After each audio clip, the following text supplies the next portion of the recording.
Bones Unfiltered Podcast.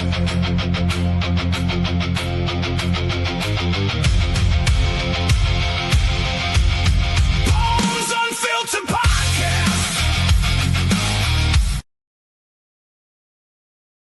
Gentlemen, welcome to today's episode of the Bones Unfiltered Podcast. This is a special needs edition. I'm your host, Bones, and today I am in the presence of this wonderful young lady sitting right here next to me. Her name is Sharon Raymond, and she is a mom and advocate for her daughter that has autism. Her name is Jessie, and we're going to get to talk a little bit about everything. This episode is going to be really jazzy because we not only get to hear the good and the bad sides of a child with autism through the eyes of a mom, but we also, and we get to kind of go through her life's journey. But the cool thing about this episode too is, as you all know and have been watching, we have definitely been very big on wanting to support the Lee Clinic here in Louisville, Kentucky. And apparently, I mean, this is a wonderful program that is based here in Shively in Louisville, but it's really the only one in the area for Kentucky. So they see a lot of people. They got a huge waiting list to get to this wonderful program. But this program is designed for special needs community, mainly adults, where it's kind of a one-stop shop. I mean, they help them through a lot of different things, but also do work hand in hand with a lot of the specialists that these individuals may have. So this is a wonderful program. If for those of you all that are new to this, as I am slowly learning about this awesome program, the cool thing about this program is they do so much good for the community. The sad part about this program is they're under unfortunate attack with budgetary cuts. And we want to try to make sure that that doesn't happen, because it's people like Jessie, Miss Sharon's child here, that, well, she's not a child now. Hell, she's an adult. Yes, But she is. Now, tell me a little bit, Miss Sharon, kind of tell everybody a little bit about, let's go all the way back to the beginning. So you obviously have this beautiful young lady, which there she is right there. I mean, look at that smile on her face.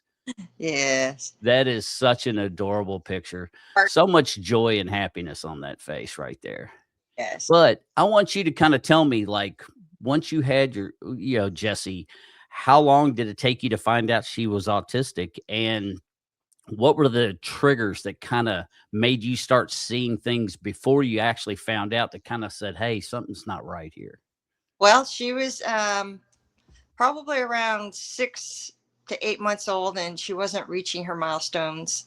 And you know how you express everything to the pediatrician, and the pediatrician says, don't worry, don't worry, don't worry. Well, he finally agreed to get First Steps in. First Steps are the ones that said, oh, I think there's something more going on, just some speech issues or some OT issues. And we were evaluated at age 2 from Weisskopf. It's called Weisskopf back then. And she was diagnosed at 2 years old, stating that they never brought up autism, but they said that she had intellectual disabilities and that she will never learn to read, write, or know math at age 2. So at age 4, we finally got the diagnosis of autism because of all her repetition behaviors, and she's not following 2-step commands. And so her journey after that was just a lot of therapies, PT, and that's that. We didn't find out till she was 26 years old why she is the way that she is. Wow, that's amazing. But and she had a really difficult time all through school. And where'd she go to school at, Sharon? She went to school in Oldham County. Oh, in Oldham? In Oldham County, yes. Now, did she have a difficult time? Was it just because of learning the material, or was there some unfortunate bullying that happens, which Uh, we all know that tends to happen, especially in schools, younger eras of school. as far as verbally abusive, I don't think from other kids, I don't think she would understand that. It was more that she had 15, maybe 10 to 15 seconds of focus, not Hmm. here, just wanting to walk around in STEM. And her biggest issue was transitions. So if you wanted her to go from one room even to the lunchroom, um, she would throw herself in the hallway and sit there, and she would sit there all day. No doubt. So, not a big fan of change. She likes her routine. Is she a routine driven young She lady? she is very driven with routine. Yes. Um, we have like a chart on the back wall here. Like Monday we're doing this, Tuesday we're doing this, and we have what caregivers coming over. She doesn't know how to tell time, so we're trying to teach her how to tell time through colors. Like when Hmm. the clock gets on blue, this is when so and so's coming over. But we're still working on it. One day she seems to know her colors, and other days she doesn't. So she's That's tricky. amazing too, Yeah. how that works with them, because it's like some of the easiest things they may not get, but then they'll turn around and they'll do something that'll just blow your mind. And Right. you're like, "How in the heck can you do that?" But you can't remember, like, say, your colors. It's Oh, it's so amazing how that works. oh yeah. I mean, she can tell you that's a table, that's a car, that's the sign for Target, but she can't tell you that's letter A or letter B or a letter C. I guess alphabet has no meaning to her. Oh, So that's really interesting. yeah. Now, I did notice, and I don't know if she does or if this was just coincidental. Um, I did notice, well, actually, in order for me to do that, I am gonna have to do this. There we go. All right. This picture here made me. I saw it on your when I was stalking your page. I saw it, and I went, that. I wonder if there's a correlation with this, because I tend with autism. It's weird. Musical instruments seem to be a very big theme Yes. with people with autism. Yes. So, explain this photo here. Um, So my daughter, well, my son, one of his friends at the time could play the piano just by ear. He was great. My daughter, mhm. he would come over and he'd start playing, and she would curl up under the piano. It- No doubt. yes. So she just loves music. Um, and I don't know if it's from the vibration, but she wanted to be there under the piano as he was playing. Wow, that's so neat. Yeah. But yeah, it is amazing how autism. It just seems to me like music is a huge proprietor there. Yes. So I definitely wanted to bring that picture in and just ask you about it, because I thought, well, maybe she could play. You know, No fish. and it's so amazing that how that works too. I've got a buddy that his kid, I saw the piano and it made me think of that, because we were at a party and his kid sits down on this piano and just starts playing, and we're like, wow. I was like, damn, I didn't know your kid could play that good. And he goes, I didn't either. He's never played.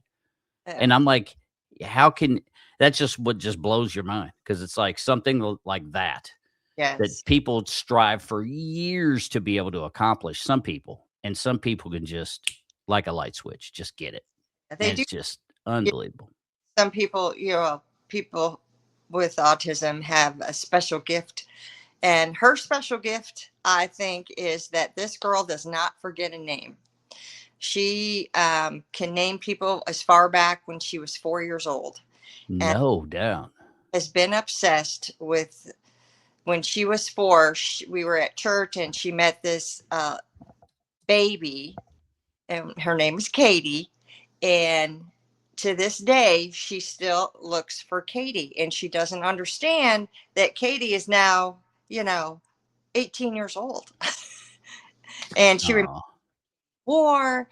And, I've shown her pictures of Katie growing up, but it just hasn't clicked. But she can remember caregivers' names that I can't even remember that she had when she was 6 or 7. that's unbelievable. And I don't know how she does. See, I'm terrible with names. Oh, I Faces. Now I can see a face, and I can even progressively age that person. Go 10 years without seeing them, and then all of a sudden, or 20 years, and then you see them at a Target, and you're like, I'm like, I know you, but I don't know where, or I don't know your name. And then the next thing you know, we start talking, and it's like, oh yeah, you were so and so, you did this, blah blah blah. yeah, So, but it's amazing how some people can, like her, can just remember dates, times, names. It's yes. unbelievable. Now we are going to get into in a minute, because the nice thing about Miss Sharon here is she's going to kind of share her story about the good and the bad and the ugly of autism, because most everybody, and same with Facebook. I mean, if you pull up anybody's Facebook pages, what do you generally always see on Facebook? You see all the happy stuff, All happy stuff. That's right.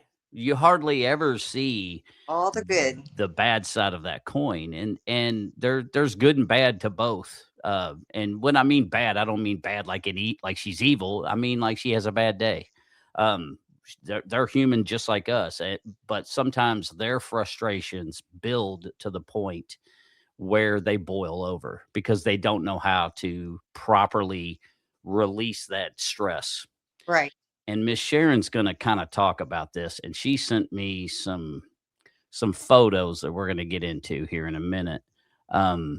She's kind of to take us through a bad time, like Okay. take us through a day of the bad time that Well, you've experienced. all right. So, well, during while she was in school, I would get phone calls throughout the day.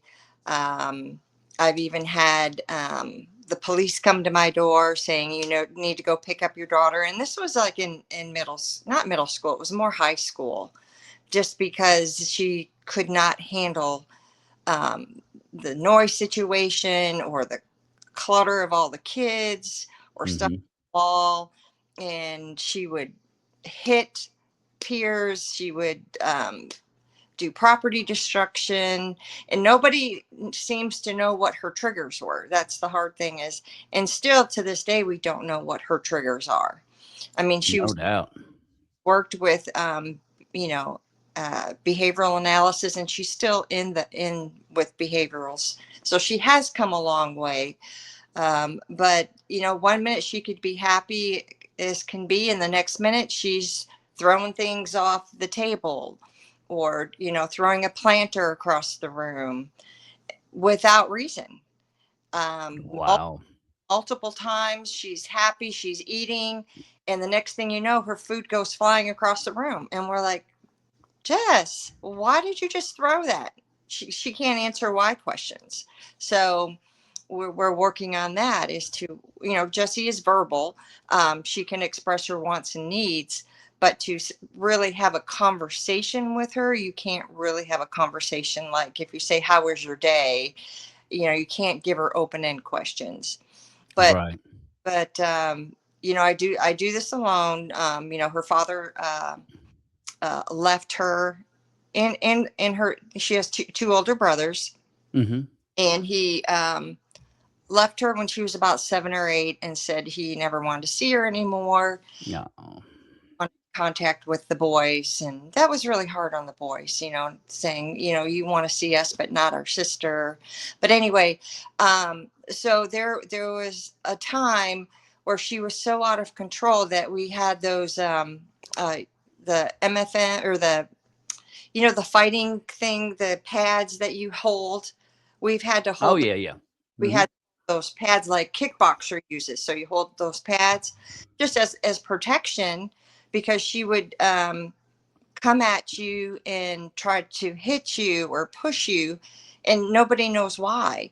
Um, Mhm. there are times where she would flip over the dining room table. She would throw things out of the cupboard. So everything has locks on it. And she can do a lot of property destruction, but not know why she's doing it. Yeah. So Now, it was the school that she went to was in Oldham County. Was it set up to deal with the special needs community, or was it really not? They didn't really have a very strong program, because I know some schools kind of specialize in that, yeah, whereas others don't. when she was in elementary school, I would say no. They did not. They did not know how to. And again, she's 26 years old, so they didn't know how to handle a child with autism. I mean, they would sit her in a chair and put blinders up to try to keep her, so she wouldn't get distracted. That didn't work. Mm-hmm. Was the hardest for her. I ended up taking her out of high school. Middle school was her best, and it was a lot because of the teacher. Mm-hmm. Um, I'll give her a shout out. It's her name's Kelly, and she's a wonderful. Was a middle school teacher. She's retired now, but I mean, her heart and soul went into all of her kids. In high school, the teacher that she had was a new teacher. She would put up. Jessie would transition in the hallway, and it was too overwhelming. She'd sit down. They'd tell her to get wrestling mats and Uh-huh. wrestling mats, not because she was aggressive. It was because they didn't want to show her any attention during that time. And the teacher in front of her would say, "Don't talk to her. Don't look at her." And that is so inappropriate because Yeah. she knows what you're talking about, and she's going through a hard time, but yet you're telling other people not to try to console her or to Or to help her. help her. Yeah. And that's BS. Oh yeah, it was terrible. The high Yeah. And it's amazing how some schools, they've got the program where it's very nice. And then some people, they unfortunately their community just doesn't have that kind of resource. right, And some people just don't know how to deal with those kind of outbursts because it is, if right, you've never experienced one, it is interesting. And it is kind of daunting right. when they do lash out because they don't know what they're doing. So you get aggravated. I know I would get so aggravated with my son with some of the stuff he would do. And even if it was nonviolent stuff, just simple, some of the things that he does, I'm like, why would you think that is even okay to do? And it's just because I tend to sometimes forget myself Yeah. that I need to put myself in their shoes to try to see it through their eyes. And I'm not very good at doing that myself at times. But I think now that, the when she found the Lee Clinic, is that what they specialize with her? yeah, Is kind of behavioral? yeah, behavioral, yes. And they're the ones that found her genetic diagnosis. That Oh, they did, no doubt. found it, yes. Wow. And if she has a condition that's only 130 in the world have it, but it's it's autism, it's sleep disorders, it's neurological disorders, um, and it's called Shine syndrome.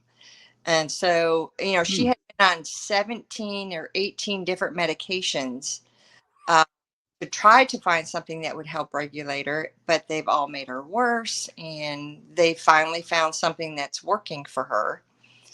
But we're in the process of now thinking that she might have another genetic disorder where some medications aren't going to, that she can't take. So they are a blessing in disguise because they are the only ones that will keep digging and digging to find out how to help her instead of just pushing her off to the side and saying, "Oh, let's try this medication or this medication." And um, I can't say enough good things about Lee Clinic. They are the ones. Jessie was at a camp um, through a Christian camp, and one of the people that was working with her in the cabin, saw that Jess was basically in crisis mode, crying all the time, not wanting to do anything, not wanting to transition. And she happened to be a crisis nurse at the Lee Clinic who didn't know me, who didn't know Jess, but just knew Jess for that weekend. And she says, "I think we can help you. Let's get you into this clinic." And from there on, they have just been a blessing. That is awesome. Now you said too, a lot of the help from organizations, it took you a while to get to that. What'd you say? She was 16 before she started actually getting some assistance? Or maybe I'm thinking myself because I know that was pretty much the case with us with Brandon. It took a long time. Um, Well, through high school, one of the higher ups in the special ed department was bending over backwards for her. I do have to say that. well, Um, that's good. they were trying to get her into different schools, and it was Hmm. going to be on Oldham County. They would pay for that because in the public, if they cannot provide a service, they have to find a service. So they tried all these special ed schools. None of the special ed schools would take her because of her aggression, because of Mm. elopement, because she needed one-on-one. And even though they provided one-on-one, one school had told her, well, she has trouble with transition, so if she sits down in the parking lot, that'll make us liable. And I'm like, well, that's what you guys deal with. And it was like, I think, $25,000 school that the Oldham County was going to pay for, but yet they said no, the school is not going to take her. And that's a shame. And Oh, you know what? A part of me, and I may be wrong, it's just my opinion, folks, but I think lawyers are to blame for that because I think we've allowed this country to get to where you can sue for every damn thing. That if a kid would sit down in a parking lot, you're liable. It's like, are we really having to deal with this kind of crap? But the answer, sadly, is yeah. And yeah, what a shame. mom has to deal with it. You're a professional. Yeah, you would think. Yeah, you would think. It's like it's part of your job, you know. Yeah, you Now, there with her and you protect her until she's ready to get up, or you get two people and hoist her up and walk her in.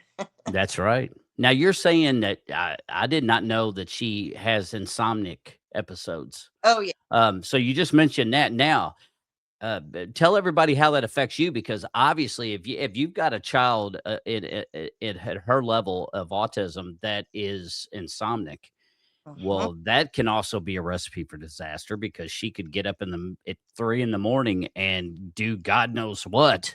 Yeah. So, with you doing it alone, that's gotta be really trying on you. So, kind of walk us through how you deal with something like that. Well, you have to do what you got to do. So there would be times where she would get 2 to 3 hours of sleep, and then Mhm. up it was busy things like like one day she took everything out of the cupboards, everything out of the refrigerator, and just put it all in the living room. And so you just got to let her do it, because if you stop her, you got to pick your battles, I guess. Do I want to get, have see the behaviors, have more destruction, or do I just let her go ahead and do this, and then we'll deal with it when she's sleeping? I'll just go ahead and clean it up, kind of thing. So, Dang, that's amazing. Because and I don't know if I don't have the patience. Like, that says a lot about you. That's unbelievable. But yeah, you're right, you do gotta pick your battles. yeah, Um, and then and speaking of the picking those battles, we're gonna go ahead now that we're talking about this. We're gonna show. Miss Sharon was nice enough to send me some photos that a lot of people may not, because a lot of people may be like, "Well, I don't want to show that. It's kind of it may be embarrassing or whatever." But this is the kind of stuff that people that have special needs children may have to deal with. she was Um, this time. say that again. Was in crisis at this time, meaning that um, this lasted for probably like a week. This kind of stuff. No doubt. Yeah, but Well, without. here's the first photo I'm gonna bring up, and I'm gonna let Sharon tell you all about it.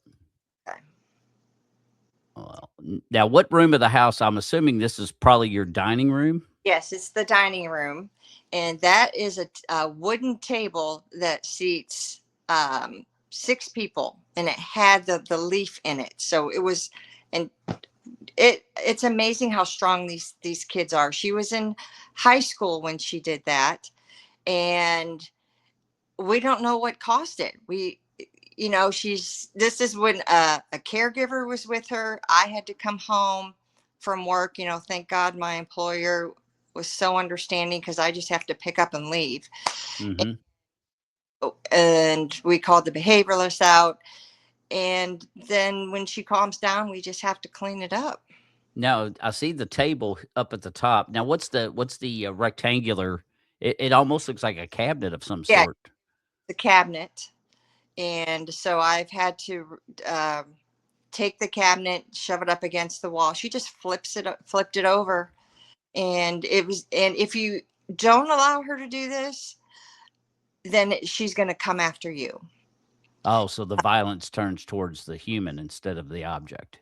Correct. Wow. So And that could be scary because I mean, obviously, I mean, she's 26 years old, folks, and she can flip tables.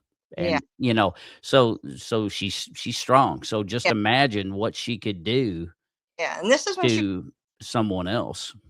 right, right. I mean, she would never pick up an object to hurt you, and I don't think she understands that she's hurting you. She's Right. trying to tell you something, and we don't know what it is. And So that's the frustration just builds. yes, God love her. yeah. And then the next day, she could just be happy as can be and cooperative and loving. And, but days like those, you just want to cry for her. It's like, what is going on that could cause anybody to feel that kind of, I don't want to say rage, because it wasn't rage. It was more like trying to find a relief. Yeah. Yeah. That's so sad. Yes. But here's another one. Now tell us. Now this obviously it's slightly different room. Maybe I see we're by some steps. What Yes. exactly was this that she flipped over? That was just a shelf that I would put her laundry on. And Hmm. that could just be a matter of her, because I have like a living room. I have like a big square. Okay. So she paces around the house and she goes to 4 different rooms. And then when she gets um, agitated or something, we don't know what it is, she'll just flip it over and get angry.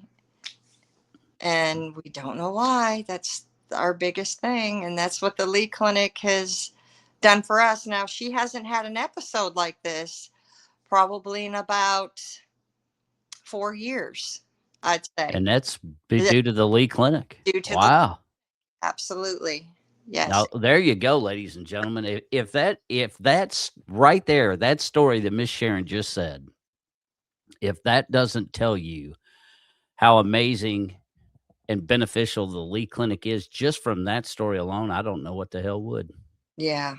Because 4 years of not having a violent outburst like that because of the great people at the Lee Clinic that are working with Jessie, helping her find appropriate releases. That's just unbelievable. Right. Right. That And is yeah. unbelievable that it's gone 4 years that she said. That's not to jinx it Right. and knock on some Right. wood, I you know, but, wow. do minor things. She'll still throw her food. Um, Right. hitting, not hitting like she used to. Uh, Mhm. once in a while she did, but it wasn't on a daily basis like it was before. Wow, that's awesome progress. I'm loving hearing that. Yeah. Here's And another photo. Now, obviously, this is, facing into your kitchen. yes, and She that had is a whole refrigerator. box of something that hadn't even been opened yet. She threw on the ground that along with all this other stuff. And then, is that your refrigerator that she That literally moved out of the hole? That y- where was that? yes, she removed. She pulled the refrigerator all the way across the room. Gee, mini Christmas. It wasn't even. It was not like she was after food or anything. She, Right. She just was releasing whatever pent up aggression that she needed to get out. yes, God love her. yes, But that shows, I mean, that's some hella strength right there, especially yeah, a refrigerator. yes, and that's the thing with people who are autistic and they get into these rages. They are so unbelievably strong, and it's you just gotta let them do it. Even the behavioral, she's had a lot of behavioral help, and they're like, just once she's done, then we talk about it. then she tries to help clean it up, but she's got to, go calm down, and then we come back to it. Yeah. Now that she's, older and she does throw something, she will go pick it up now. So, Oh, nice. yeah. So, well, that shows great progress right there. Oh, yes. Yeah. I mean, she'll go have Jessie time. That gives her time to calm down, and then hmm come back and start cleaning it up, and she'll even apologize now. So, Wow. and That's hella good progress then. oh, absolutely. That's something else. Here's yet another photo, folks. I mean, she flipped over a recliner. I mean, and well, that's there's the fridge. Yeah. Yeah. So this was a whirlwind of just, Right. this was probably, were all four of these photos, were they all in conjunction of each other at the same time period, same event, or was a few of them at maybe different times? Different times. Different times.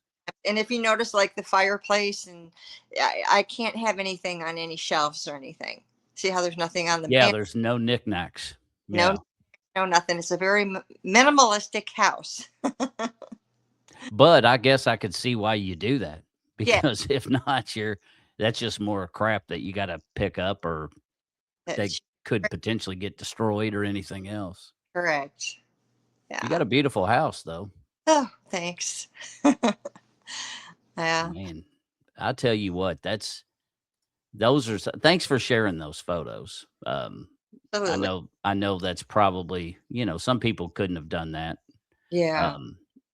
But there's a lot of people out there who don't see what it's like with somebody who has profound autism, who can't explain their feelings, who it's not all about their little quirks or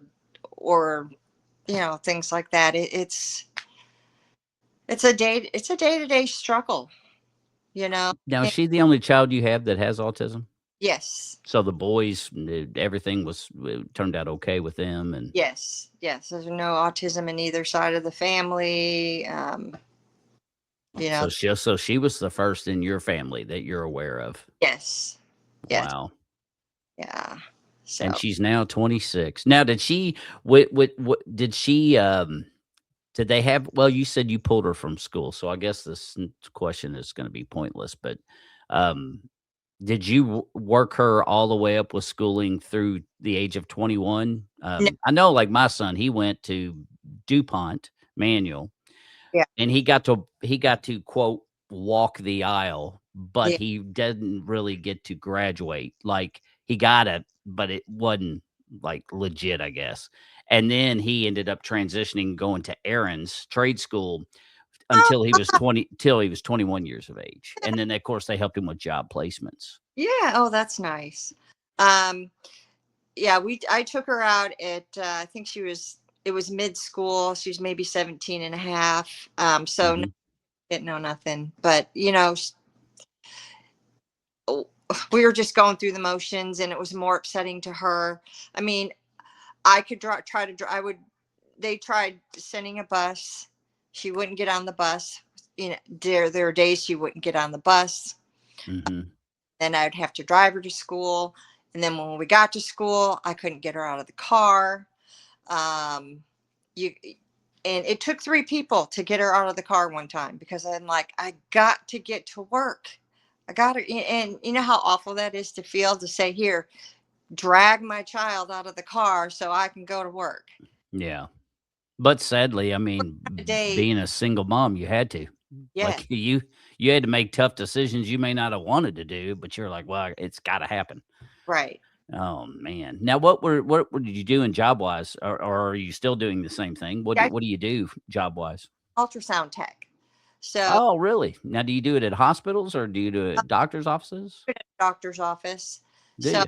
I don't show up, then their patients don't get the help that they need. So it's right. I mean, the anxiety was unbelievable when she was in school, and every day it is. It's like, is the caregiver going to show up today? There are caregivers who say, well, I'm not going to work for this kind of money. on somebody at this level, I want to go work with somebody who's on a level 1 and get the same pay. Oh, so level 1 would be no real worry of violent outbursts, or it's like easy peasy, Right. whereas Jesse's on the other side of that spectrum. And believe it or not, Jessie, because of this genetic disorder, she has what they call, I think it's ataxia, where it's motor planning. So she can't get dressed by herself. She can't brush her teeth. She can't wash her hair, just because she doesn't know the motion. Like if you tell her to close her eyes, she can't close her eyes. If you tell her to, put your hand on your shoulder, she can't do that. But if she's got a scratch on her shoulder, she'll go like that. In that way. All the motor. So the caregiver has a lot of responsibility. They've got to get her ready. They've got to make her food. They've got to see how much, make sure that she chews her food, because we've been in the hospital a few times with her taking such big bites that it gets stuck in her esophagus, and then they have to go scope her. So, it's the point where, caregivers, I think, are so important that they need to be paid on the work that they're doing, not versus everybody fits under the same umbrella. Right. Well, and I can understand that. It's kind of like a lot of businesses do the, if you work second or third shift, you get shift diff. Right. Well, it should be. I totally can see that if you have a child that's on a spectrum that it kind of hits a more higher level of intensity like that, then yeah, I totally agree with you. I could see why people want to take the easy road out. Right. But that doesn't help somebody like her, Correct. And here, let's just show another picture of Jessie. I mean, she's so stinking cute, and Girl. I mean, look at her. She obviously she loves purses. Because there's a lot of photos with a lot of different handbags. You will not see her without a bag. No doubt. So she loves it. Now, does she got her cool special stuff in there? Is there certain things that have to be in her purse at all times and go with her, or is she just kind of it just depends on the moment? I think it depends on the moment. Does it? But yes, but you do not go in her bag without letting her know first. No doubt. It took me a long time to figure that out. It's like, well, I wouldn't want somebody just going through my purse. No, and that's true. Yeah, I can respect that. Oh, Jess, you got a baby doll in here, but you have to, because she'll leave an old food in there, or she'll leave an old drink in there, and no doubt. There, where she would want to go out with 2 bags, one backpack and another one.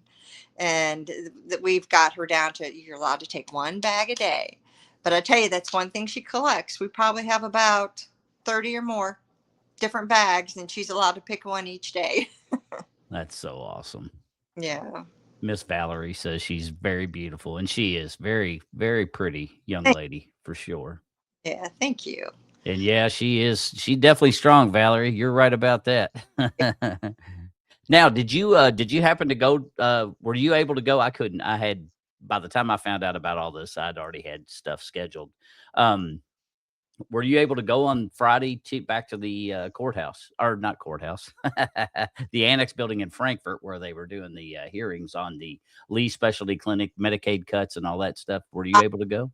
I was able to go to the Lee Specialty one, which was a huge turnout, and we were so blessed that everybody came out. They had the main room, and then they had 4 overflow rooms of people saying how important the Lee Clinic is, and the support was just unbelievable. And for those of y'all who've never been down there, I've been down. Those rooms are not small. No, they're large rooms, and so to have 4 rooms that are filled by people with Lee Clinic, 5? There were 5, because you had the main room, and then there were 4 overflow rooms. Oh, well, there you go. Well, that just shows the magnitude of the amount of people that were there. Yes, and of course, some of the photos, like I might even have one of the photos from the other day. A lot of the yellow shirts. Let's see. I think it's this one. And yeah, well, this was them outside the Lee Clinic, so they weren't. This was not taken actually at the court, but it just shows the outside of their building too. It's very, very nice structure, very Yeah. nice place. And And I've heard Ariel said it's beautiful on the inside. yes, it is. It's very nice. And another shout out to the Lee Clinic. My daughter has to have lab work a couple times a year.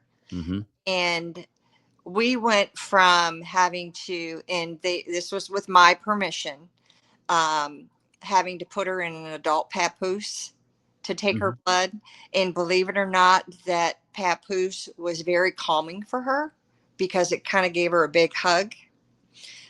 So she went from that to maybe taking an hour just to sit on the table. Now, how many places are going to allow you to, at your own pace, lay on a table to get lab work drawn? Oh yeah, You know, hardly no place. there was one time they waited 2 hours for her to finally get comfortable for them to do lab work. And she now can go in there without me, without a papoose, and just lay there and get her arm drawn or get her blood drawn. No doubt. So she's progressed that far. That's awesome. Yes. That is really awesome. And Ariel said in my last podcast, she said, and it goes with what Miss Sharon's saying here, folks. That shows how patient the Lee Clinic is, because Ariel was saying that when she was doing her clinicals, they had a patient that did not want to come in, just didn't want to get out of the car. So guess what? The good staff at Lee Clinic, they went to him in the parking lot. They took care of it there. They did that with my daughter multiple times. Oh, really? No doubt. She came out to the car. She would see Jessie in the car. Mm-hmm. Dr. Swanson, who's her psychiatrist, he would come out and talk to her in the car because she wouldn't get out. And you're not going to take her out when it's, 10 degrees out and fear that she's going to sit on the ground, because heat or coldness doesn't really affect her when she's got her mind put to something. Yeah. Out in the parking lot. So many times they have a behavioralist there. They would come out to the car to try to talk to her. She's had her speech and her OT all come out. Everyone is willing to come out to the car and help you either get them in the car or try to do what they can for them while they're in the car. That's so awesome. Another place, I don't know of any place in the state of Kentucky that would do that. No, I don't either. And nowadays, I mean, they definitely want to get rid of you as fast as possible. They do. And generally, and not saying Lee Clinic, folks. I'm talking like if you go to a doctor, I mean, everything is so fast paced because, we're all so very impatient people. Yeah. Well, and doctors and a lot of doctors, now that there's this where the hospitals own the doctors are being told what to do. You get this much time with this patient, you get this, and this. So they don't even have the time to do that. And that's a shame. Quota. It kind of makes you wonder, is it possible that we could, I understand everything in today's world is fast paced. And I get that, but sometimes it makes me fearful that are we getting so fast paced that we could actually make mistakes? Oh yeah, because we're rushing too fast. Right. That kind of makes me wonder sometimes, But this picture here this was one of them that was just from their last meeting, which was on Friday. Yes. And that's them. Obviously, they don't have so much of the yellow shirts, but they got the green signs now. Right, and that was they wanted to cut the Medicaid, by 4% this year, and then I think it was either 6 or 7% next year. So that means your caregivers would have to take a pay cut. Her case manager would take a pay cut. Her community guide would take a pay cut when these people haven't gotten raises in years. So that's what that whole thing was about, is why are you reducing Medicaid by 4% and you're picking on the vulnerable people who can't speak for themselves. And, Hmm. I reached out to my senator, and she called me back, and she has always been there for me. And then she had another gentleman by the name of Michael Hall, who was pretty high up in the Medicaid. I don't know what his title is, but he called and he said, "Don't worry."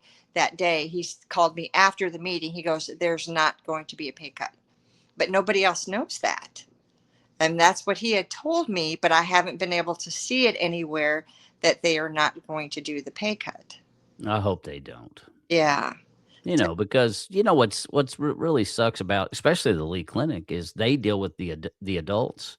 Yeah. And I had mentioned this once before, and I'm going to say it again, that in my opinion, those are the ones that they take from first, and they're the ones that Jessie's fortunate. She has a loving mother that's her advocate and that takes good care of her. But there's a lot of people out there, folks, that once, especially we age, people start dying off in your life. Right. And when that happens, then the next thing you know, these adults that are disabled now become alone. Yes. And sometimes the only people they may have is like the Lee Clinic to help keep their life with some sort of structure. Yes. So, and the thought of wanting to take that away Yes. is just. And then I noticed on the news after they did, the Save the Lee Clinic, the picture I just showed and stuff on Friday, they had mentioned the fact that they had mentioned. I'm sorry.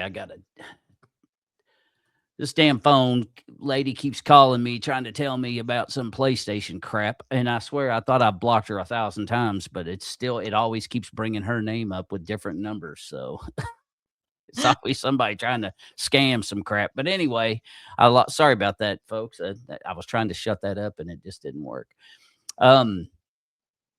I forgot where I was going with that. They were talking on the news about how they were also saying, well, now it's hard for the Lee Clinic, to get staff.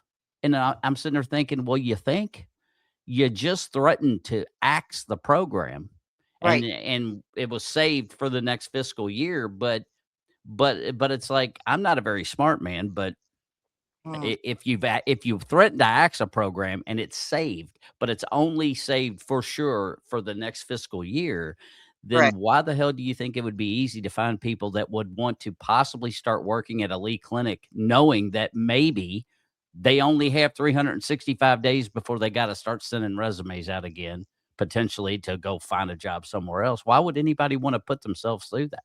Right. So it's kind of to me, it's kind of a double-edged sword too. You wonder why you're shocked you can't get nobody to work. Well, of course they can't. You're threatening to take these people's program and flush it.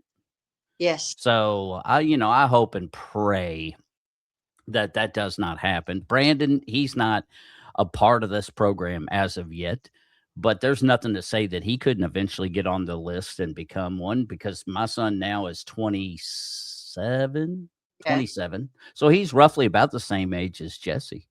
Okay. Now, how long did it take for Jessie to have to wait before she got picked up by the Lee Clinic? She was not on a waiting list because the crisis nurse is the one who suggested Jessie's in crisis. We need to get her in now.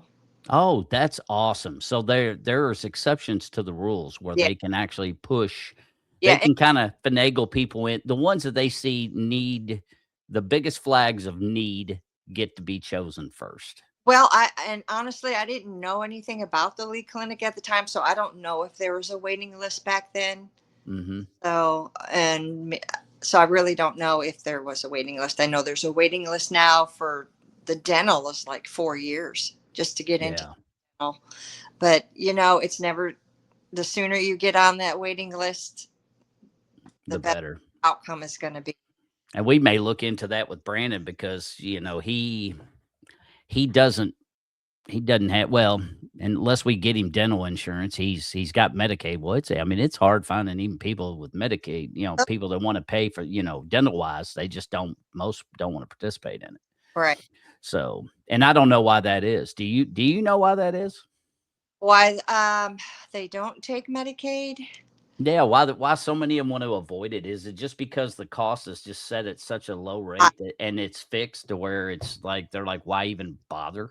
that's my opinion. Yes. So yeah, Yes. and that's what I kind of thought too, based on what I've seen. I'm like, And U of L and U of K dental schools are supposed to be great, but they have waiting lists. And my daughter mhm, needs sedation with dental, and um, and right now the Lee Clinic doesn't have sedation. They don't offer sedation at this time, but they're working their butts off to get it. Um, and I had to pay $6,000 out of pocket because she needed some caps on her teeth, and I didn't want to put the silver caps on them. yeah, Poor girl's got to have some dignity. I don't want her. right, We try to stay up on her teeth brushing twice a day. She's a hmm breather, and it's really a shame. And U of L wasn't putting people under sedation, and U of K had a huge waiting list. So you know, wow, that's unbelievable. Well, I hope I hope they get it. Of course, I guess, and before they get that, they're gonna, we're oh, gonna have to win the battle on the hill here and save the Lee Clinic indefinitely. And I exactly. sure hope they do because, in my opinion, I think the government waste. We spend a lot of money on some pretty asinine programs that Yes, that it's like what's really the financial benefit of knowing this knowledge?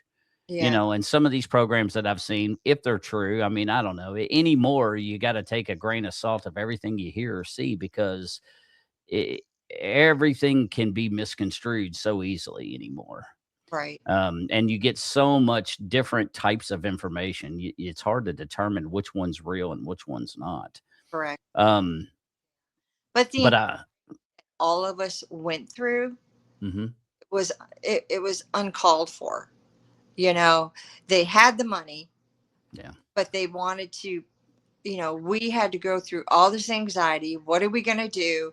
I've got to find a new psychiatrist before her medication runs out. Of course, the Lee Clinic would give her refills up to a certain point, right, but to find a psychiatrist in that amount of time, and then it's like, come on, guys, we have enough on our plate already. We yeah. don't need any more. Why would you do this? Why would you take this away? And And especially like you doing it alone, that makes it even worse. yeah, My wife and she does the majority of that stuff, and I mean, hell, that paperwork that you got to do every year, and you got to do it.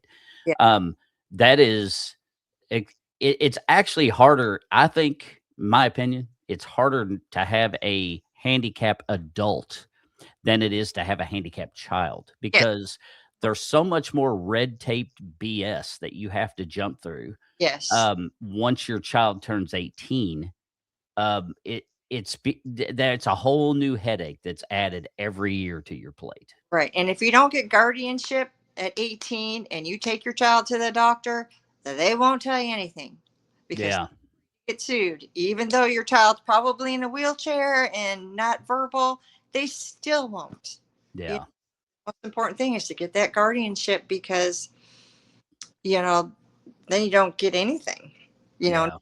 guardianship. But there's just no services out there for adults.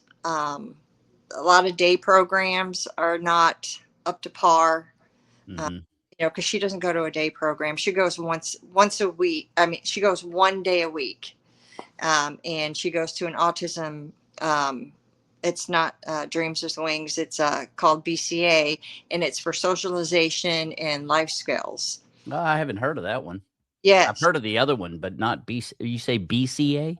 BCA. Yeah, Bluegrass Autism Center, and Where's that located? Do this you is know? Fern Creek. It's out in Fern Creek. Oh, it's near me. Yeah, So, and hmm, they are amazing there. And they took Jessie right in and said, "Don't worry, we got her. We got this," and she loves it. So I'm so glad that she likes that program. yeah, and we've tried others, and a lot of it's sitting around doing nothing. Hmm No, it's and that was the problem with the residential homes. I could just go on and on. Residential homes, if you don't go to their day program, you know, you almost have to follow what they want you to do, even though they say they don't. Mm-hmm.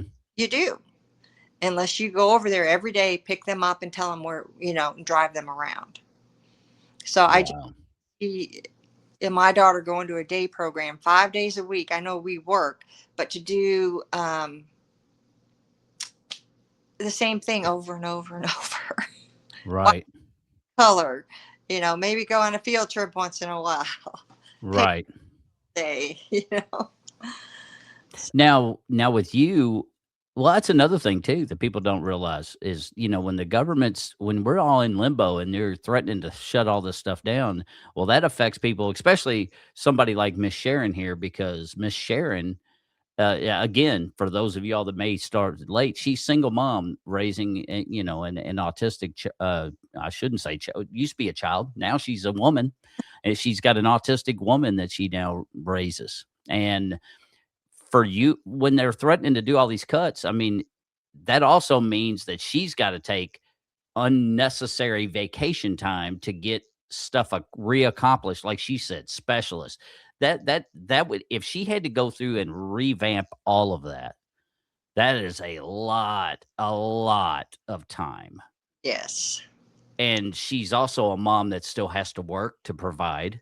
right. She's got to work to provide because not only does she have an autistic child, she's got one that, by the grace of God, has been doing really well with the behavioral side of things, but has had outbursts. So that also is very tricky.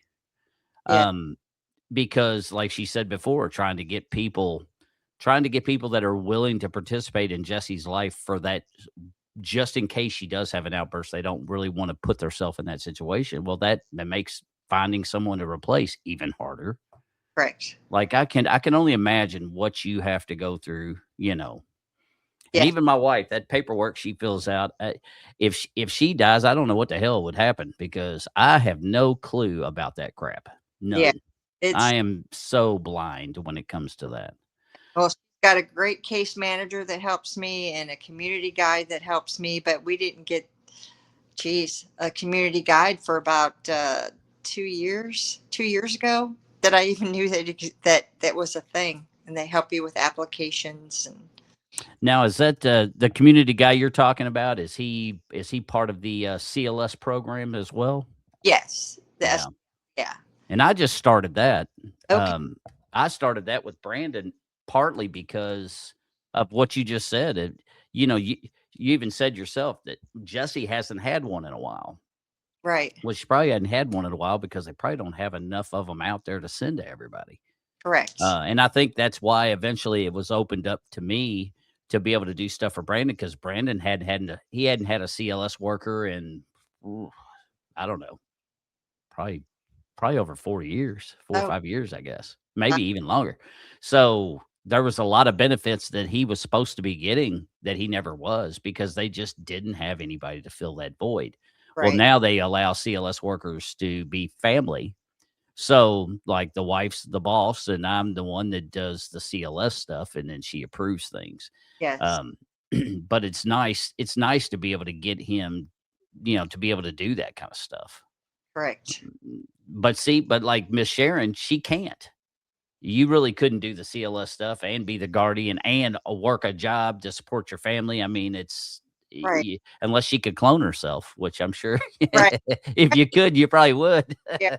You know, people say, "Oh, you know, you pay parents to stay at home to watch their children," but they usually have a spouse because I had to work to have insurance, health insurance for myself and for my boys. Oh So yeah. I didn't have a choice to be her CLS worker because I needed to have insurance, Right. health insurance. So, Now, this young lady here, apparently, this young lady I'm about ready to show in this photo, this young lady was very pivotal with the developmental processes of Jessie, in regards to helping Sharon. And oh my, apparently, this young lady did a really good job, apparently. April, we love her. And unfortunate, she passed away. And that was Oh, did she really? it was such a hard thing she went through. But uh, Oh, that's so sad to hear. yeah, Cause I didn't know that. I knew that obviously something had happened, and I figured she probably had just changed jobs or something and was just no longer, uh, um, helping with Jessie. But apparently, no, that was no. What a shame. Cause look at the beautiful smile on that lady's face. oh my gosh, she was She looked like she could light a room up with that yeah, smile. she was one of she worked with Jesse at the school and said, I can help you out at home.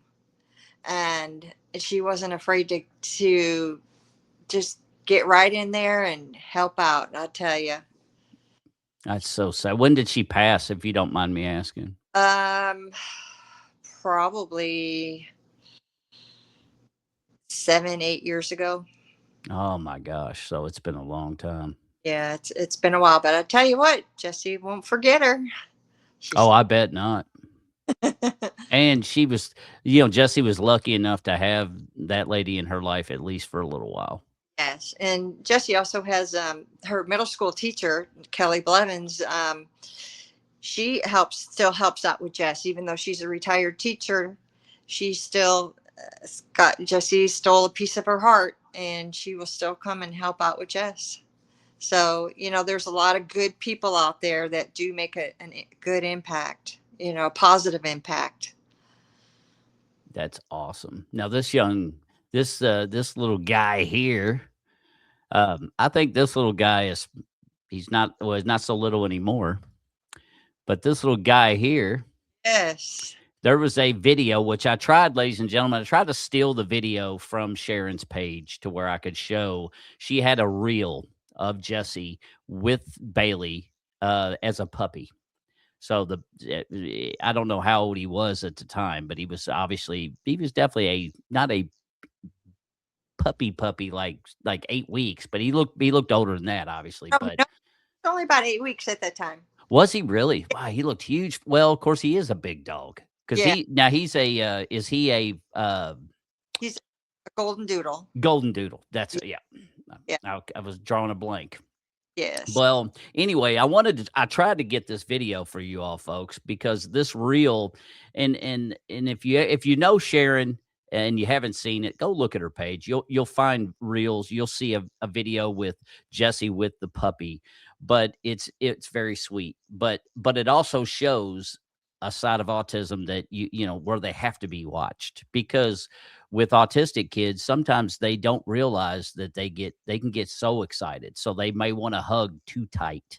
And they're not trying to be mean. They just do not, it's kind of like they don't know their own strength. Right. And so you would watch this video of Jessie holding Bailey, and you would hear Mama in the background. Now, ease up, or something to that aspect, to where it's like, hey, you're getting a little bit too hard. And of course, she would immediately ease up because she realized, oh yeah, But now, does Bailey kind of service as a service dog for her? Not really. He's just we tried to do that, Mm-hmm. but no, he will just sit next to her and stuff, but she doesn't seek him out as much as she did when he was a puppy. I guess is not as cute anymore, I, and not as small. Can't really carry him around and or like a baby. he's too big and overwhelming where she's like, ugh, Now, how did he do from once you got him? Growing up with her. How did he do? amazing. Did he? That's Yeah, awesome to hear. absolutely amazing. He tolerated a lot from her, never once nipped at her or barked at her, nothing. So That's so awesome. yeah. And there's another little dog that's on the Facebook that was my son's dog, and she was smaller, and this dog would protect her like you wouldn't believe. Yeah, that little one. There. That is that guy? That one you're talking about? Yes, the little one really was more protective of her than the bigger one, believe it or not. Now, what's the little guy's name? Molly. Oh, Miss Molly. Oh, nice. Yeah, and it's just amazing how how neither of them got overexcited when she would yell or scream or knock things over. Hmm. They're just very calm and protective, really. Yeah, I was going to ask you, like when she did have violent outbursts and was on a destructive spree, how Yeah, did they respond? Do they kind of just give her a wide berth, or do they just they just go hide, or uh just honestly, they just stood there and watched her. Really, yeah? It's just kind of like, yeah, well, yeah. like fun. Wonder what you're doing. Yeah. Yes, Very cute animals, though. thank you. And I'm sure that helps so much too. I'm sure it really does for them to have, an animal in their life. Right. I'm sure that's very, but, Yeah. like let's throw another photo of. I Oh, mean, look at that is so cute. yes, The precious smile. yes. To This think, picture, I picked it because my youngest boy, he loves bracelets like that. So he wears a boatload of them too. yeah, and don't you take one off. Yeah, I bet she wouldn't like that, would she? Now, what has she got on her? What is that on her fingers? Oh, those are different colored band-aids because she's obsessed with band-aids and she likes different colors on her fingers. There's I don't think I put it on Facebook, but there's another one where she's got little stars on each little fingernail. Oh, So no doubt. So she likes all the little decorative stuff like that. yes. Now, Yeah. where were you on this? It looks like you might have been on a boat. No, we were at on the river. It used to be there's this big restaurant that was used to be an Mexican restaurant that was on River Road. And then it used to be a barbecue place, and the places were just so Hmm. big, went out of business. Oh, it did. I was Yeah, going to say I'm sitting there trying to think. yeah. If you it's right before you get to like all the bridges on the riverside. Hmm. Yeah.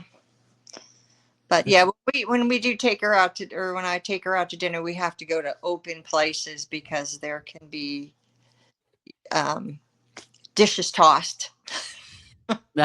yeah, and I imagine that is a daunting experience too, because if It's you're out with an autistic child and they do have an outburst and everybody's looking at you, and of course everybody's like, "What in the hell's going?" yeah, They don't know. yeah. It's believe it or not, it's easier and more acceptable for outsiders as she's an adult versus when she's a child and everybody thinks she's just being a spoiled little brat. Well, that's a good point. I didn't really think of it from that Oh, vantage point. yeah, most adults don't act like that. There's something going on. So, Right. Well, and that's actually a really good point. I wouldn't have thought about that. oh yeah, yes. Yep, I chased people down at the zoo before because they would say, you need to teach your daughter some manners, or and it's like I would chase them down. I was the mama bear, and I'm like, you don't even know this child. How dare you, put your 2 cents in? You know nothing about her. Yeah, people just need to mind their own dang business. The way Yeah, I look at it. and Now, I can't tell what this picture is, but I labeled it, so it's obviously one of yours, but let's see. Let me bring it up and see what it is. Oh, this was just another shot of oh, that was one of the days that she had to just empty everything out of the yeah. cupboard. So, she just decides that everything in the cupboard needs to go out onto the living room furniture, folks. Yes, And Miss Sharon's like, and she's that's a very good point. It's like you just got to pick your battles. It ain't worth dying on that hill for some right. clothes and trash bags or whatever. So it's like, yeah, just let her unload the crap and then we'll just reload. Yeah, and she really thought she was cleaning up. She was putting everything in one spot. Yeah, I mean, at least she didn't. Yeah, she wasn't flipping out on this one. It just No, shows that she thought she was cleaning. She thought she was helping. She's helping out. but Yeah. she really caused more work. And Yeah. that's another thing that people need to think about is, like Miss Sharon here doing this all by herself. Well, now she's also got to clean up. Yeah. She's got to clean up messes that are in the mind of her child are not messes. I'm trying to help mom. Yeah. So, those are kind of things that the average Joe don't have to deal with. But Right. I think people need to see that. They need to understand Yes. that kind of side of things. Now Absolutely. let's see what this picture here is. Well, she definitely likes dolls too. I noticed. Yes. She Yeah. loves dolls. We have a lot of baby dolls. There are days that she will not put that down. But there will be days that she'll want nothing to do with them. But you could see that's one of the days that she was so happy. And those days make it all worth it. So precious. Yeah. Now, does she do well with when she carries the doll around? Does she do well, or does Yeah. sometimes she'll just decide that it's like, okay, I'm done, and just toss it aside and that's it? Don't carry it. Oh yeah, don't you touch it. If she's carrying it, don't touch it. That's so cute. And let's see. Oh, it ain't letting me pick that one. I don't know why sometimes it does that. Now, this was her obviously in school. Yes. Yes. And I believe that may have been trying to think of that may have been 8th grade. Like, I'm not really sure, but there were many times like when she was in high school, her middle school teacher would come over and help them. No doubt. Yeah, because they were connected. So Well, that's cool. yeah. That's really neat. Oh yeah. Now, let's see. I even had, even got some more. There's a few I have that I don't know why they're grayed out. Now Oh, that one, that was one that you sent me. Yeah, those obviously she was having a birthday, or it yeah, looked like, or at a birthday party. that was her birthday. Yes. Now, does she like birthday parties, or do the singing loud and the candles and the all that stuff? Does that kind of freak her out, or does she enjoy it? Only thing that freaks her out is balloons. So she don't like balloons. Doesn't like balloons. So if we go to a birthday party, there can't be any balloons. Does she not like when they pop, or does she just think she just stays away from just Yeah. in general? She's afraid that they're going to pop. They're gonna pop. She don't like that loud noises. Right. Right. Yes. And 4th of July was a blast. Yeah, I hear that. Yeah. I tell you what, and I don't know about you in Oldham County, but out here, I ain't that far from you. But I tell you what, it used to be when I was a kid. You had 4th of July. You had maybe one whole weekend. Yeah. You might have heard fireworks Friday, Saturday, and Sunday. That was really about it, or maybe Saturday, Sunday, Monday, or something. Right. Depending on how it fell. But I tell you what, nowadays, at least around here, that crap goes on for a month and a half, and my dogs, God, they're terrified of it. So it's a month and a half of misery Yes. trying to walk animals at night, because you actually got to literally walk your own dogs that that you've never had to in years. Right. Now you got to get back into that, doing that. Yeah. Such a pain. Yes. But yeah, if I could get Jessie to wear headphones, but she won't, we'd be in a whole different place, I think. Oh, so she don't like headphones, eh? She won't wear headphones. Mm-mm. Huh. We've tried all different sizes, all different kinds, and she just won't leave them on her head. So That's interesting. Oh, that was the baby photo. I just showed that one. I thought it was a different one. Let's see. Yeah, a couple of these, man. I want to show like this one. I don't know why it's grayed out. It won't let me. Now, did she do? It looks to me like she did some Special Olympics at one time. she did. She Yeah, did. she was with the Flyers. I Yeah. remember the Flyers. She's done soccer. She did a little bit of swimming. And now she's going to try bowling. Even though she throws the ball, we're going to try it. Well, you never know. Yeah. And sometimes if they don't like her lofting it, then you can suggest that she uses the track where you put the ball on there, and that'll just line it up, and then she just pushes it, and Well, it'll roll down the ramp and go. Well, Special Olympics, I believe, don't allow that. So Well, I don't know. They did. They used to. I don't they, know if they still do. I still I, find, I would see them use that a lot when because I was a coach for the okay. excuse me, no, I almost said volleyball, basketball, softball, and bowling. Now I kind of stepped away from bowling the last couple of years, Uh-huh. partly because you th- they want you to rush through getting your bowling hours in for submission for like regionals. Uh-huh. Well, the bad thing about that is they you don't really have necessarily need to have regular practices. Why? Because like Brandon, he went out with this behavioral lady, April, and April would Brandon would get all of his games in one fell swoop. Mm, Well, then it's like, well, crap. What's the point of going for practice then if you've already got all your hours for submission? If you're already done with all your games, right. and then the worst part about it too was when you did go to like regional or state, it got to the point where they finally wouldn't let the coaches be there. So like you would get them set up, but then when it got ready to start, I guess they had workers that would go through and help with scoreboards and all that stuff if there was problems. But the coaches couldn't be with to try to help coach them along.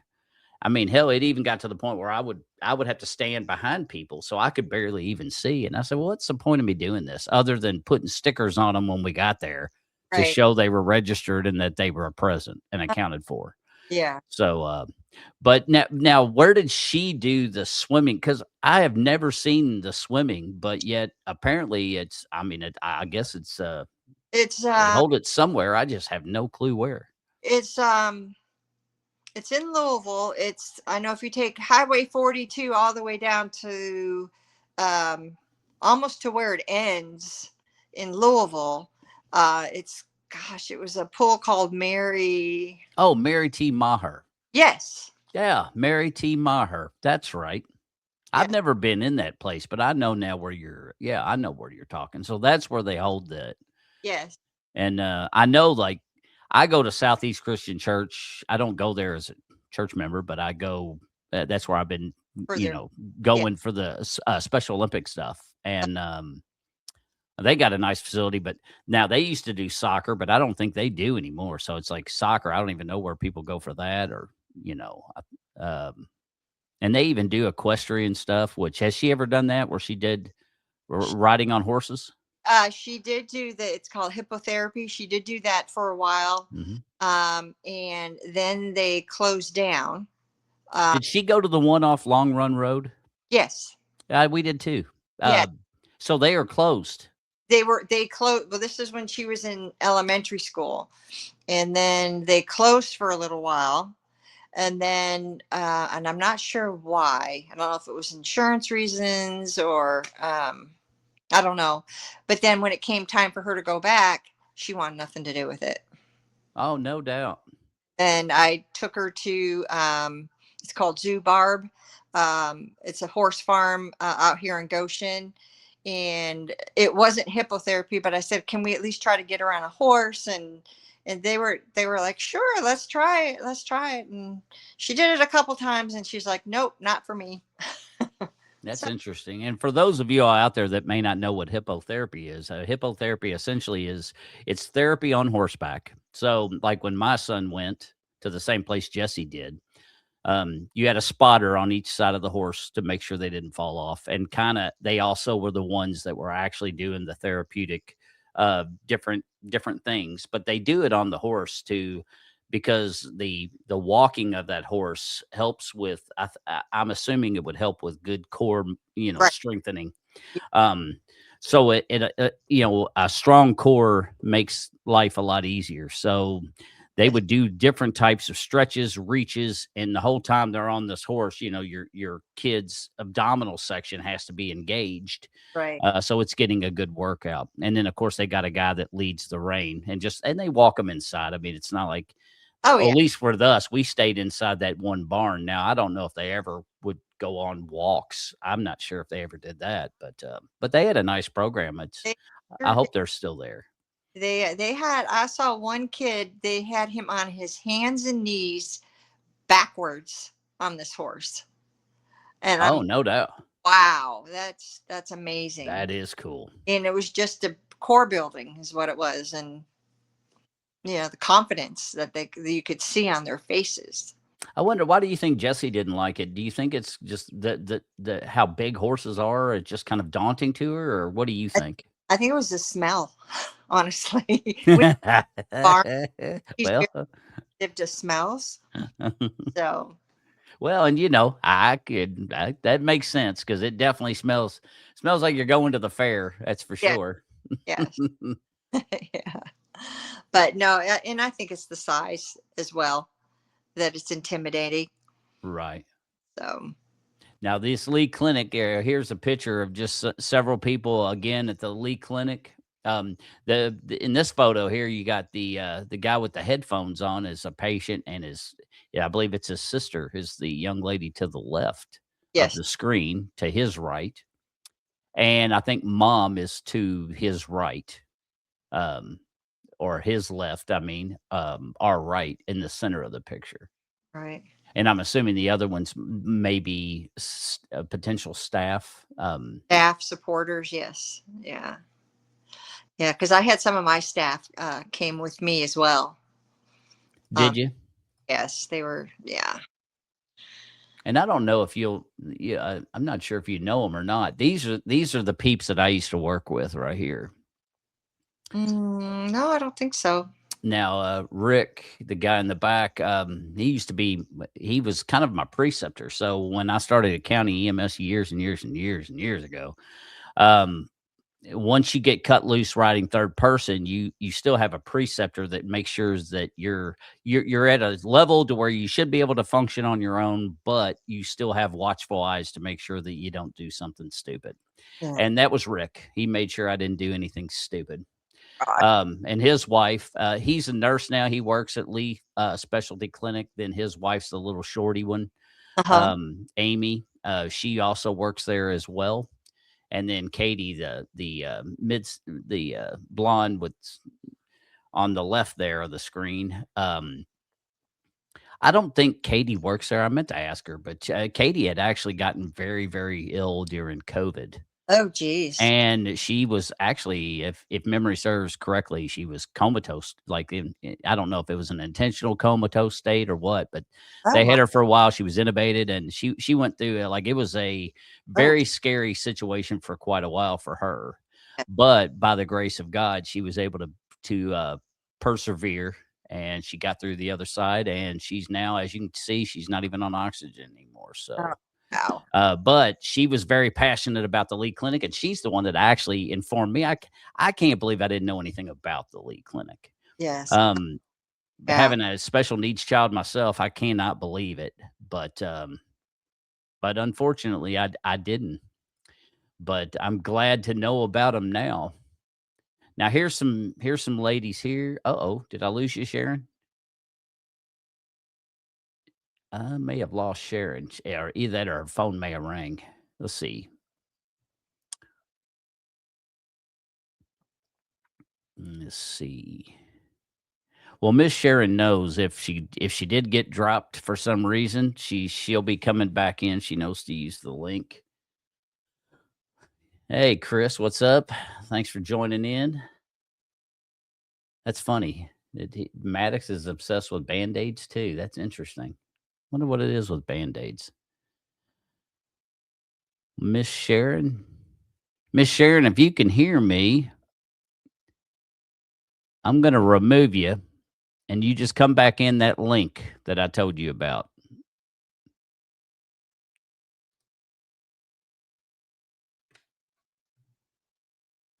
Now, let's see. We'll see about getting her in.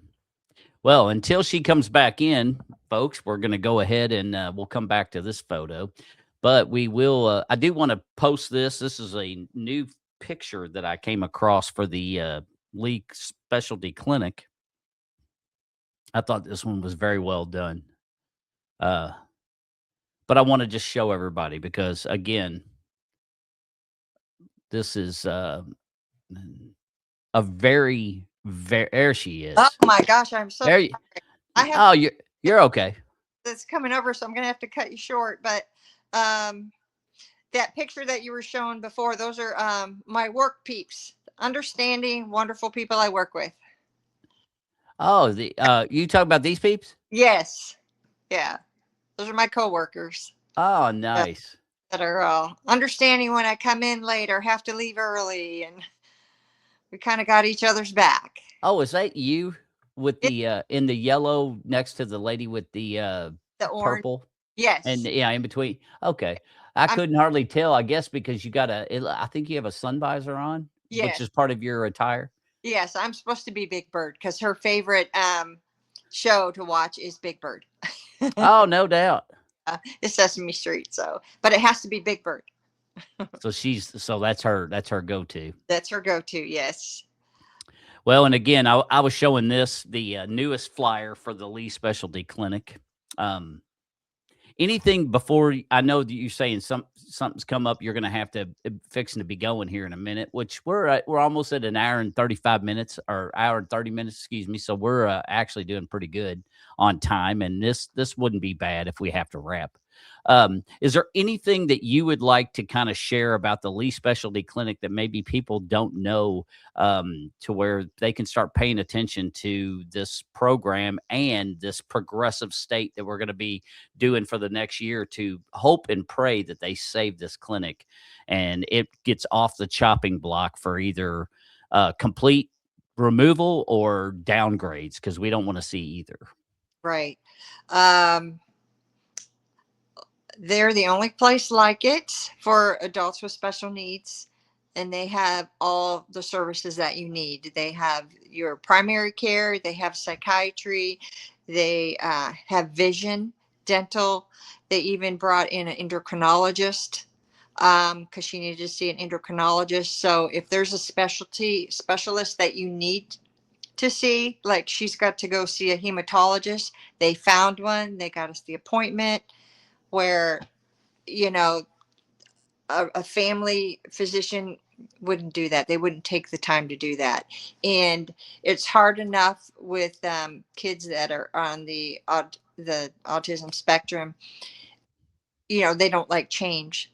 So if you've Mhm. got to go to the doctor, see your primary here, and then you've got to go to see your psychiatrist here, they're constantly going to different places where this is like a home for them where they feel secure because they That's know, awesome. you know, That's they, really, really, really awesome. and Well, they that just, just shows how killer of a program that really oh, is. absolutely. Yes. And you, as soon as you walk in, they're like, hey, Jessie, hi, Jessie. It's like they really make you feel at ease. Oh, it sounds to me like they don't need to get rid of the Lee Specialty Clinic at all. If anything, they need to Oh, clone it and make more than one absolutely. across this great state of Kentucky. That's what it Sure. sounds to me. Fortunate.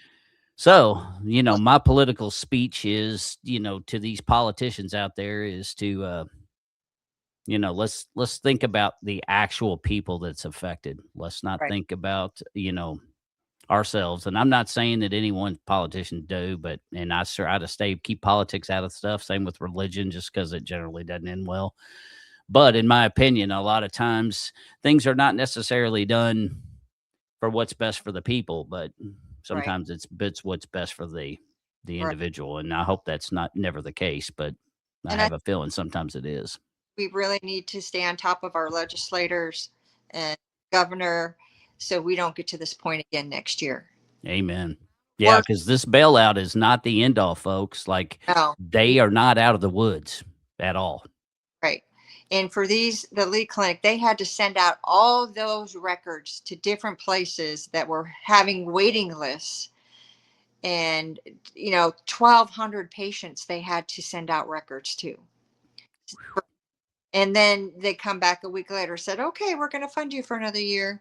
Like to put anybody through that kind of stress is ridiculous. That should have been fixed a long time ago. Oh yeah. Never. Especially like you said, it's not like people that are in your situation have not already been through enough. Correct. Because if you've never had a handicapped child, Right. it is. I don't wish. I mean, I love my son, and I Yeah. would do anything for my son, and I wouldn't trade him for the world. But I wouldn't wish what we had to go through with him on anybody Right. because. But I also think that God puts he gives special needs kids to people that he thinks strong enough that can handle the situation. I don't see him giving a child like Jessie or Brandon or like in my buddy Maddox, Chris Will's son Maddox, who has autism. He's very similar to your daughter. I was looking at comments when you had fell away, and I mean, his son's obsessed with band-aids, scared to death of doctors. Like he has his outbursts too. Yeah. It's very very similar. But I wouldn't wish that on anybody. But Right. on the same token, I think God gives that to people that He knows can do it. Yeah. And he ain't gonna give a Jessie to somebody that he don't think can handle. That's why Jessie has you, Oh, well, thank you. and she's very, very, very blessed and very fortunate to have you. Thank you. But thank you so much for. I really appreciate you taking time out of your day to be on the show. Absolutely. I really, really, really, really, really appreciate it. And again, we could always have her back on too if needed. Same with anybody else. And again, for those of y'all out there listening, let's support the Lee Clinic. Let's get the word out. Let's stay on these politicians and let them know that hey, you're treading on a thin ice with us when it comes to our special needs community people out here, and we don't want to see anything happen to them because they're taking. I mean, just look at the photos that I showed you earlier that Miss Sharon shared of the violent outbursts that Jessie has the potential to do. And because of the Lee Specialty Clinic working with her, that has severely diminished by 4 years. And now she might still have a little outburst where she throws a little small piddly stuff. But what you saw in those photos, that amount of destruction to the house, it's been 4, knock on wood, 4 solid years of incredible growth and progress from Jessie. And it's partly because she has a wonderful mother, obviously, but also she's got that Lee Specialty Clinic Yeah. that is Ab- right there making sure that they set her up for success and not failure. Yeah. And So they'll call you after hours. They'll call you on the weekends. Everybody needs to get on that waiting list. I really believe it. And yeah, we need. I need to look into it for Brandon, especially for the dental aspect of things. Yeah. That's just amazing that they even help you. Like if Jessie needed a new specialist, what type? This? Oh well, we don't have one of those. Well, that's all right. We'll find one. Yeah, they And found one. it's like, dang. I mean, Yeah. how do you want to cut a program that is that impressive, that's that functional? I mean, it makes no sense. Yes. They're like a well-oiled machine, and it's just like, let's just shut them down. Yeah. No, it's like, how about we cut some money from some crap that we really don't need to Yeah. spend the money on, and let's utilize it on somebody like Jessie who cannot take care of herself, and she's never is going to. Right. She's always going to live with you unless you put her somewhere, obviously. Same with us. Brandon's never going away. He's always, and I don't want to put him anywhere. I want him to where I can, and I'm sure Sharon's the same way. Yeah, they don't want to. They want to be in their own home. Absolutely. And it's a good peace of mind because I'm sure for you, you would be like, with her staying at home, that's a good peace of mind for you to, she's safe. Yes. You can kind of govern what she's doing. And, when they're somewhere else, then you got to worry about, look at all those new scares that we've seen over the years of people taking care of the elder or children. And then they treat them like Yeah. shit, or they abuse them. Right. And that's a scary, scary thought. And at least the way Sharon has Jessie with her right now, she knows she's safe. She knows she's well taken care of. And it at least minimizes the stress on Miss Sharon because her plate is already full of stresses too. She's still got to work. She's got to go through these motions, and she's doing it all by herself. So I tip my hat to you, Sharon. You're a very strong woman. It was very nice to meet you. Thank you so much for coming on the show. We're going to go ahead and wrap this one up because Miss Sharon has some stuff she's got going on. But thank you all so much for tuning in. And again, let's be supportive as all get out for this Lee Specialty Clinic. I'm sure that they're going to post new flyers, kind of like this one that I just had up again for everybody to see. They'll probably have a new one once they know when the next hearing is in Frankfurt. So I'm sure that the last one they did on Friday's not going to be the last one Oh, by no. any means. Right. So there's going to be other times for people to be able to go down and support this great cause. Obviously, the bigger numbers that we turn out on that capital steps, the more likely that someone is going to take us serious and listen to what we have to say. Correct. And again, just another shot of just one of the many rooms where people had turned out Yes. for this hearing. And it's not even just that, folks. It's not even just the Lee Clinic. I mean, we're talking, to my understanding, and correct me if I'm wrong, Sharon, the Medicaid cuts are still there. Michelle P. Waiver cuts are still there. And Michelle P. Waiver, is she on that? I forgot to ask you that. She's on the SCL waiver. So she's on the SCL. So, the Michelle P. Waiver, it's a waiting list to get on that program. And that's a heck of a program, too. That one is also on the chopping block. So, folks, we have really got to band together and try to save this clinic, because you've heard the story from Sharon today. All right. Wonderful program, and has done so much for her daughter, and I hope they continue to do so. Thank you. Miss Sharon, if you ever need anything, holler at me. It was, again, pleasure meeting you. Thank you so much for taking time out of your busy day to be on my piddly ass podcast, but I really appreciate it. All right. Thank you. You have a great day. You too. Bye-bye. All right, ladies and gentlemen. Well, that was Miss Sharon Raymond. And I can't thank her enough for being on, sharing her stories, and even sharing a lot of the photos of various things. So we all learned a little bit more about various angles with autism, as well as the Lee Specialty Clinic. And again, I cannot stress enough, we're going to beat this horse and just beat it and beat it and beat it. But, we got to save the Lee Clinic. Again, you heard it firsthand. It's the only one in Louisville. It's the only one in the state of Kentucky. And they go above and beyond to take care of our special needs adults in our community. And I can't say enough about this program. I'm just blown away. And it's hard to believe I still didn't know about it. But wow, what an awesome program it is. And let's see. Let me maybe put up this picture too. I don't know if this is another flyer. I had this put in the queue for a reason. Well, this is just something that somebody had on the thing where you're caught in the political crossfire, and the disabled people obviously are the ones in purple there that are in the middle. They're the pawns in this situation, and we don't want them. Our special needs people don't need to be pawns. We need to elevate them and covet them and take care of them. So let's not let politics get in the middle. And let's do the right thing, and let's find some budgetary money to keep this great program going. All right, ladies and gentlemen, I guess that's pretty much, unless I've got any other photos I want to throw in here real quick. No, it looks like I may have hit them all. All right. Well, again, more to come on the Lee Specialty Clinic. We're going to keep you informed if there's any more hearings for Medicaids, Medicare, all that good stuff. I'm sure you're going to see it on Facebook. People are going to be able to go out and show up because there are going to be more hearings on this. This isn't over with, folks. I want to thank everybody. Take a quick moment to thank everybody for stopping in. That was in Scott Braley again. He always drops in. Such a good dude. Excuse me, Miss Val. She's always in. Thank you, Miss Val, taking time. Jean, welcome.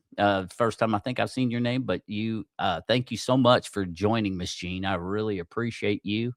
And And then Val, of course, thank you so much. Chris Wells, everybody from Echo TV, which is a religious-based television. He works for them. He has an autistic child too, and he joined in. So I want to thank Chris for dropping in. So everybody, Miss Janice, she's always dropping in too. And then Miss Kathleen. It was good to see you, honey, and I hope you're doing well as well. And Uncle D, he joined late, but it was good to see Uncle D in here. So, and he said, "Thanks, Sharon, for sharing hope for us fans. Strength helps bring awareness. It does." So, I want to thank all of just everybody that's in my life that is supporting my podcast and stuff. Thank you all so much. I really appreciate everybody. And Lee Clinic, I'm going to do my best to try to bring awareness to you all and see what I can do to help. And I hope I do you all proud because you all definitely do our community proud. So, well, without that being said, I'm going to go ahead and wrap this up. We'll upload this podcast. So, hopefully within the next 24 hours, it's going to be on most of the streaming platforms. And again, ladies and gentlemen, I want to just throw this out here too. Please don't forget, if you haven't done it, to like and share and follow. If you like the content that you're getting from the Bones Unfiltered podcast, in order to reach more people, I need to be heard and seen. And in order to do that, it takes good folk like you all sharing and tuning in to raise awareness and where we can reach more and more and more people. So I really appreciate that. For those of you all that do want to support a podcast, that's the cheapest and freest way to support the podcast is, of course, to just like and follow. Doesn't take any time, doesn't cost you nothing. Like, follow, subscribe. Some subscribers charge. I don't do anything yet because if I'm going to do that, then I want to try to figure out what I want to do I can do monthly that's special for the people that pay for a $1 a month subscription or whatever. But whatever you all do donate with stars, likes, or all that stuff, that all that helps. But if you do like the show, then here's my QR code. If you scan that, that'll take you to my website, which is www.bonesunfilteredpodcast.com. That's my website. You can actually go there, and if you can and you want to and you can afford to do so, then if you do like some merch and you want to support that, I do get royalties off merch that is sold on my website. So that would help make a little bit of jack for this programming. That way it helps pay for the stuff that costs money, like insurance and the different platforms you need for distributing or for doing the show. All of that costs quite a bit of money per year. So it would be nice to just make a little something off this to where it can help offset that cost. But if not, we're going to keep doing this podcast. Things are growing, and it's growing pretty well. So I'm really impressed with how things are going. But the special needs podcast seems to be very important to a lot of people. So I look forward to continuing doing this. I sponsored Co's Air for Kids Golf Scramble this year. So my business is going to be at the Old Kentucky home this weekend. I'll have a hole marker of some sort, I'm sure, with Bones Unfiltered Podcast on it. So I'm excited about that. Hopefully Mother Nature cooperates and we're able to have this golf scramble on Saturday. So more to come on that. But other than that, I wish everybody well. I hope everybody has a good week. And we may be doing a podcast music-wise on Thursday. If so, that one is probably going to be around 8:00 at night this Thursday. Not 100% yet, but just be prepared if you want to look for a Bones podcast music edition this Thursday. It may happen, and again, if it does, it's going to happen at 8 in the evening. So more to come on that. I'll try to talk more about that and start kind of promoting that once I fine tune the details and know for sure it's going to happen. So without further ado, this is Bones saying thanks for tuning in to this awesome show. Thanks again, Miss Sharon, for being a part of that. I couldn't have done it without you. And let's rally behind the Lee Specialty Clinic, ladies and gentlemen. They're an awesome organization filled with some very talented and awesome people.